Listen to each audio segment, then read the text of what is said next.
ವೀಕ್ಷಕರೇ ನಮಸ್ಕಾರ.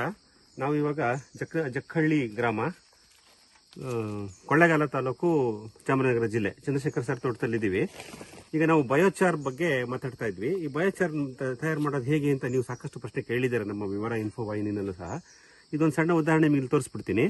ಇದು ಬಯೋಚಾರ್ನ ಜೈವಿಕ ಇದ್ದಲನ್ನ ತಯಾರು ಮಾಡಿಸೋ ಒಂದು ಡ್ರಮ್ಮು. ಈ ಥರದೊಂದು ಡ್ರಮ್ ತಗೊಂತೀವಿ. ಈ ಡ್ರಮ್ಗೆ ನಾವೇನ್ ಮಾಡ್ತೀವಿ ಅಂದ್ರೆ, ನೋಡಿ, ನಾವು ಇದಕ್ಕೊಂದು ಮುಚ್ಚಳ ಇರುತ್ತೆ. ಮುಚ್ಚಳದಲ್ಲಿ ತೋರಿಸ್ತೀನಿ. ಮುಚ್ಚಳ ಎಲ್ಲಿ ಮುಚ್ಚುತ್ತೋ ನೋಡ್ಕೊಂಡು ಮುಚ್ಚಳದ ತಳಭಾಗದಲ್ಲಿ ಈ ರೀತಿ 8 ರಂಧ್ರಗಳನ್ನ ಮಾಡಿಸಿದ್ದಾರೆ ಚಂದ್ರಶೇಖರ್ ಸರ್. ನೋಡಿ, 8 ರಂಧ್ರಗಳಿದೆ ಮೇಲ್ಭಾಗದಲ್ಲಿ. ಅದೇ ರೀತಿ ಕೆಳಭಾಗದಲ್ಲೂ ಹೀಗೆ ಗಮನಿಸ್ಬೋದು ನಾವು. ಇಲ್ಲೂ ಸಹ ರಂಧ್ರಗಳಿದೆ. ಇದು ನಮ್ಮ ಬಾಟಮ್ ಇಂದ 1 ಇಂಚ್ ಮೇಲೆ, ಅಂದ್ರೆ ಇಲ್ಲಿ ಬೂದಿ ಕೂತ್ಕೊಳ್ಳುತ್ತೆ. ಹಾಗಾಗಿ ಸ್ವಲ್ಪ ಬೂದಿ ಕೂತ್ಕೊಳ್ಳಿ, ಆಮೇಲೆ ಗಾಳಿ ಬರಲಿ ಅಂತ ಹೇಳಿ ಇಲ್ಲಿ ಸ್ವಲ್ಪ ಮತ್ತೆ ಹಾಕಿದೀವಿ. ಮತ್ತೆ ತಳಭಾಗದಲ್ಲಿ ಇಲ್ಲಿ ಈ ಬಾಟಮ್ ಅಲ್ಲಿ ಸಹ ನೋಡಿ, ಅತಿ ಸಾಂದ್ರತೆ ರಂಧ್ರಗಳು ದೂರಕ್ಕೆ ಇದೆ. ಇದು ಇಲ್ಲಿಂದನೂ ಸ್ವಲ್ಪ ಏರಿಯೇಷನ್ ಆಗ್ಲಿ ಅನ್ನೋ ಉದ್ದೇಶಕ್ಕೆ ರಂಧ್ರಗಳಿದೆ. ಸೊ ಬೇಗ ಹೇಳ್ಬಿಡ್ತೀನಿ. ಡ್ರಮ್ ತಗೋಬೇಕು. ಡ್ರಮ್ಮಿನ ತಳಭಾಗ, ಡ್ರಮ್ಮಿನ ಮೇಲ್ಮೈ ಇಲ್ಲಿ ಈ ತಳಭಾಗದಲ್ಲಿ ಮತ್ತು ಮುಚ್ಚಳ ಮುಚ್ಚುವ ಜಾಗದಲ್ಲಿ 3 ಕಡೆ ನೀವು ರಂಧ್ರ ಮಾಡಿಸ್ಕೊಳ್ರಿ. ಇದನ್ನ ಸರ್ ಏನ್ ಮಾಡ್ತಾರೆ, ಒಂದು ಪ್ಲಾಟ್ಫಾರ್ಮ್ ತರ ಮಾಡಿ ನೋಡಿ, 3 ಇಟ್ಟಿದ್ದಾರೆ. ಕಲ್ಲಿನ ಮೇಲೆ 3 ಕಲ್ಲುಗಳಿದೆ. ಅದ್ರ ಮೇಲೆ ನಾವು ಈಗ ಇಟ್ಟಿದ್ದೀವಿ. ಇದು ಡ್ರಮ್ಮಿನ ವಿವರಣೆ ಆಯ್ತು. ನೆಕ್ಸ್ಟ್ ಮುಚ್ಚಳದ ವಿವರಣೆ ಬರೋಣ. ಮುಚ್ಚಳದಲ್ಲಿ ನಾವೇನ್ ಮಾಡ್ತೀವಿ ಅಂದ್ರೆ, ನೋಡಿ, ಈ ತರ ಒಂದು ಹ್ಯಾಂಡಲ್ ಇರೋ ಮುಚ್ಚಳ ತಗೊಂಡು ನೋಡಿ, ಇದು ಮುಚ್ಚಳ ಇದೆ. ಈ ಮುಚ್ಚಳವನ್ನ ಇದ್ರ ಮೇಲೆ ಮುಚ್ಚಲಿಕ್ಕೆ ವ್ಯವಸ್ಥೆ ಮಾಡಿದೆ.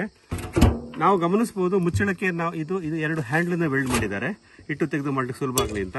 ಮುಚ್ಚಳದ ಮಧ್ಯದಲ್ಲಿ, ಇಲ್ಲಿ ನಮ್ಮ ಡ್ರಮ್ಮಿನ ಮುಚ್ಚಳದ ಮಧ್ಯದಲ್ಲಿ ಇದನ್ನು ಕಟ್ ಓಪನ್ ಮಾಡಿ ಇಲ್ಲಿ ಒಂದು ಜೆ ಪೈಪ್ ಹಾಕಿ ಇದನ್ನ ವೆಲ್ಡಿಂಗ್ ಮಾಡ್ಬಿಟ್ಟಿದ್ದಾರೆ, ಏರ್ ಟೈಟ್. ಸೊ ಈ ತರ ಇದು ಕೊಟ್ಟಿರೋದ್ರಿಂದ ಇದಕ್ಕೆ ನಾವು ಹೊಗೆ ಕೊಳವೆಯನ್ನು ಹಾಕ್ಲಿಕ್ಕೆ, ಜೋಡಿಸ್ಲಿಕ್ಕೆ ಸುಲಭ ಆಗತ್ತೆ ಅನ್ನೋ ಒಂದು ವಿಧಾನ.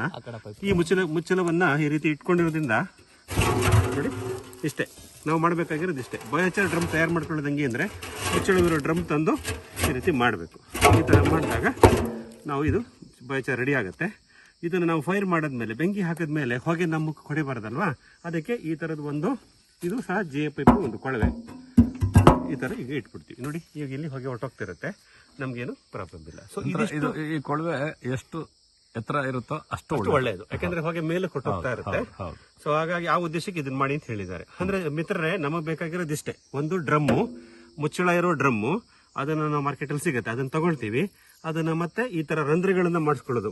ಮುಖ್ಯವಾಗಿ ರಂಧ್ರಗಳನ್ನ ಎಲ್ಲೆಲ್ಲಿ ಮಾಡಬೇಕು, ಎಷ್ಟು ಅಂತರಕ್ಕೆ ಮಾಡಬೇಕು ಅದು ಗಮನಿಸ್ಕೋಬೇಕು ಈ ಡ್ರಮ್ ನಲ್ಲಿ. ಮತ್ತೆ ಮುಚ್ಚಳದಲ್ಲೇ ಮಾಡ್ಕೋಬೇಕಾದಂತ ಅನುಕೂಲತೆಗಳು ಮತ್ತು ಹೊಗೆ ಕೊಳವೆ, ಇಷ್ಟನ್ನ ಮಾಡ್ಕೊಂಡ್ರೆ ನಮ್ಮ ಬಯೋಚಾರ್ ಡ್ರಮ್ಮು ಇವಾಗ ರೆಡಿ ಆಗಿದೆ. ದಯವಿಟ್ಟು ಯಾವ ಕೃಷಿಕರಿಗೆ ಸಾವಯವ ತ್ಯಾಜ್ಯ ಸಿಗುತ್ತೋ ಅವ್ರ ರೀತಿ ಬಯೋಚಾರ್ ಡ್ರಮ್ ಮಾಡ್ಕೊಳ್ಳಿ ಅಂತ ಹೇಳ್ತೀನಿ. ನೆಕ್ಸ್ಟ್ ಬಯೋಚಾರ್ನ ಉತ್ಪಾದನೆ ಮಾಡೋದು ಹೇಗೆ ಅನ್ನೋದನ್ನ ನೆಕ್ಸ್ಟ್ ವಿಡಿಯೋದಲ್ಲಿ ನೋಡೋಣ. ನಮಸ್ಕಾರ.